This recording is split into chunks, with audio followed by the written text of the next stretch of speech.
சரி, அல்லாஹ் இன்னொரு கூட இருக்காங்கன்னு சொன்னேன் இல்லையா? என்னோட மனசுல என்ன இருக்குன்னு அல்லாஹ் அறிவான். அதை நான் சொல்ல தேவையில்லை, துஆவா கேட்க தேவையில்லை. அல்லாஹ்ட்ட என்ன அறிவான்னு அல்லாஹ் தெரியும் அப்படின்னு சொல்றாங்க. அதை அல்லாஹ் விரும்புறது கிடையாது. நமக்கு என்ன தேவைன்றத அல்லாஹ்ட்ட நம்ம கேட்டு முறையிடணும், கையேந்தி கேட்கணும். யாரெல்லாம் எனக்கு இது தேவை, அது ஒன்னால மட்டும்தான் கொடுக்க முடியும், அதை கொடுடா அல்லாஹ் கேட்கணும். நம்மளை படைச்சது எதுக்காக? அல்லாஹ்வை வணங்குவதற்காக தானே.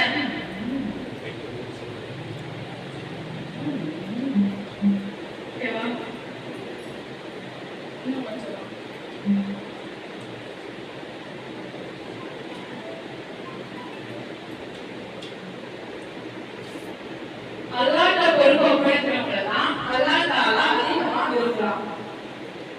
துஆ எவ்வாறு கேட்க வேண்டும் அப்படின்னா, நம்ம துஆ கேட்கறத பொறுத்துதான் அல்லாஹ்ட்ட நம்மளோட அந்தஸ்து எப்படி இருக்குன்னு தெரியும். நமக்கும் அல்லாஹ்க்கும் உள்ள ஒரே உரையாடல் என்ன? நம்ம கேட்கிற துஆ நம்ம கொள்கை அதானே. அப்போ அந்த துஆ நம்ம எந்த அளவுக்கு அல்லாஹ் என் ரப்பிட்ட நான் கேட்கிறேன் உரிமையா கேட்கிறோமோ அந்த அளவுக்கு அல்லாஹ்வுக்கும் நமக்கும் உடைய நெருக்கம் அதிகமா இருக்குது. இதுதான் நாஃபியா வஅமலன் முத்தகபலா வருஸ்ஸன் தைபா. நம்ம எப்படி துஆ கேட்கிறோம்? இந்த உலகத்துக்காக மட்டும் துஆ கேட்கக்கூடாது, இந்த உலகத்துக்காகவும் மறுமைக்காகவும் துஆ கேட்கிறவங்களா இருக்கிறோம். சிலர் கல்வியை கேட்கிறோம், நல்ல ஒரு வாழ்வாதாரத்தை கேட்கிறோம், நன்மைகளை செய்யக்கூடிய மனிதர்களா இருக்க வேண்டும் அப்படின்னு நம்ம கேட்கிறோம். மறுமைக்காக அதிகமா நம்ம துஆ செய்யணும் அப்படின்னு சொல்றாங்க. ரப்பனா ஆத்தினா ஃபித் துன்யா ஹஸனத்தன் வ ஃபில் ஆখিরাতি ஹஸனத்தன் வ கீனா அஸாபன்னார். யா அல்லாஹ், இந்த துன்யால எனக்கு பாதுகாப்பு கொடு, மறுமையில எனக்கு பாதுகாப்பு கொடு, நரக நெருப்பை விட்டு எனக்கு பாதுகாப்பு கொடு அப்படின்றதான் நம்ம துஆவா கேட்கிறோம். நம்ம என்ன பண்ணுவோம்? இம்மைக்காக மட்டும்தான் கேட்போம். எனக்கு இந்த செல்வம் வேணும், எனக்கு இந்த காசு பணம் இதெல்லாம் அதிகமா சேரணும் அப்படின்னு இம்மைக்கு மட்டும் துஆ கேட்கிறவங்களா நம்ம இருக்கக்கூடாது.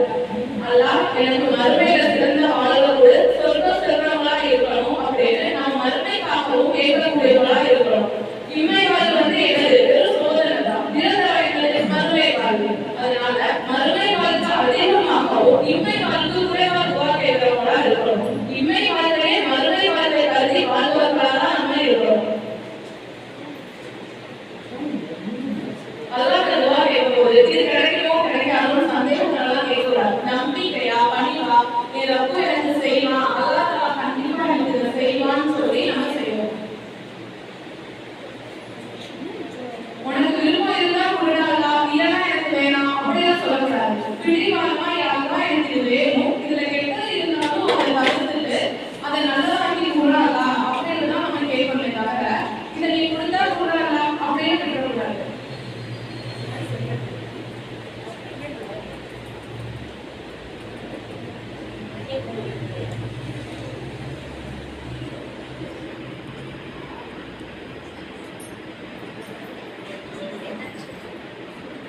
எந்த வேலையிலையும் மனம் தளராம அல்லாஹ் தருவான்ற நம்பிக்கையில நம்ம துஆ கேட்கணும், பொறுமையா கேட்கணும். சிரமம் வந்தா மட்டும்தான் நான் துஆ கேட்பேன், எனக்கு ஒரு நோய் ஒரு கஷ்டம் இந்த மாதிரி இருந்தா மட்டும்தான் நான் துஆ கேட்பேன் அப்படின்னு இருந்தோம்னா அல்லாஹ் தஆலா உதவி செய்ய மாட்டான். ஒரு சிரமத்துக்கோ ஒரு துன்பத்துக்கோ ஒரு மருந்தா நம்மளோட உதவியை பயன்படுத்திக்க கூடாது. நம்ம சந்தோஷமா இருக்கும் போதும் ஆனந்தமா இருக்கும் போதும் நன்மைகள் நம்மளுக்கு நிறைய போடும். நம்ம என்ன பண்ணணும்? நம்ம அல்லாஹ்வை நன்றி சொல்லி துஆ கேட்கணும்னா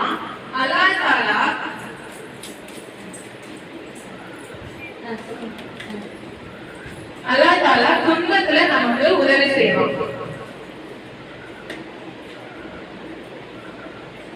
நமக்கு தெரியாது, நம்ம இப்ப நினைப்போம் அல்லாஹ் தஆலா நமக்கு கஷ்டத்தை கொடுத்துட்டான், இவ்வளவுதான் என் வாழ்க்கை அப்படின்னு நம்ம நினைச்சிருவோம். ஆனா அது அப்படி கிடையாது. அதோட முடிவு என்னவா இருக்குன்னு யாருக்கு தெரியும்? அல்லாஹ் மட்டும்தான் அறிவான் அதோட முடிவை.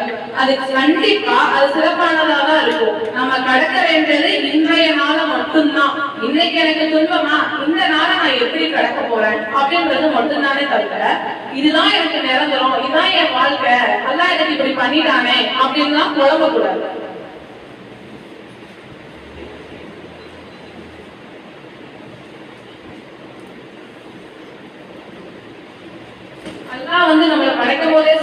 உங்களை நான் எல்லா விதத்திலையும் சோதிப்பேன். குழந்தைகளை கொண்டு சோதிப்பேன், குழந்தைகள் இல்லாமலும் சோதிப்பேன், பசியை கொண்டு சோதிப்பேன், உங்களுக்கு வறுமையை கொடுத்து சோதிப்பேன், நல்ல வாழ்வை கொடுத்து சோதிப்பேன் அப்படின்லாம் சொல்றோம். இன்னைக்கு இந்த செல்வம் ஒரு இடத்துல நம்ம இழக்கப்படுறோம் அப்படின்னா அந்த செல்வம் அது அன்னைக்கு அது நல்லதாக இருந்திருக்கும். அந்த செல்வத்தை அன்னைக்கு இழக்காம விட்டுருந்தா அதை விட பெரிய இழப்புகளை சந்திக்கிறவங்களா கூட நம்ம இருந்திருக்கலாம். இறை நம்பிக்கையாளர்கள் ஒரு துன்பம் வரும்போது அதை எப்படி மேற்கொள்வாங்க அப்படின்னா, இன்னால் எல்லாரும் இன்னா இலகி ராஜிவோ, என்னை படைத்தவன் அவன் தான், என்னை மரணிக்க செய்பவனும் அவன் தான், அவன் நாடியதை தவிர எனக்கு வேற எதுவுமே நிகழ்ந்துராதுன்ற ஒரு நம்பிக்கையில நம்ம பயணத்தை நம்ம முன்னேற்றி செல்லணும்.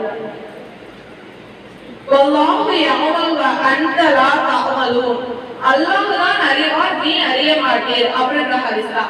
நம்மளுக்கு எதுவுமே தெரியாது. நம்ம இன்றைக்கு என்ன அப்படின்றது மட்டும்தான் நம்மளுக்கு தெரியும். நாளைக்கு என்ன, மறுமையில என்ன, இது எல்லாமே அல்லாஹ் மட்டும்தான் அறிவார்.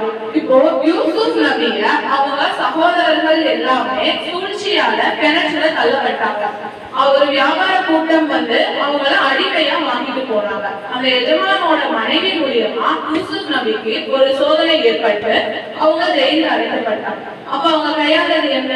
பொறுமை. அவங்க நினைச்சுட்டாங்களா அவ்வளவுதான் நம்ம வாழ்க்கை இதோட முடிஞ்சிருச்சு அப்படி எதுவும் நினைக்கிறீங்களா? அல்லாஹ் நம்ம நம்பி நம்ம இருந்தோம் அப்படின்னா அந்த நேரத்துல அவங்க சொன்ன வசனம் யா சபூர், நான் பொறுமையா இருக்கேன்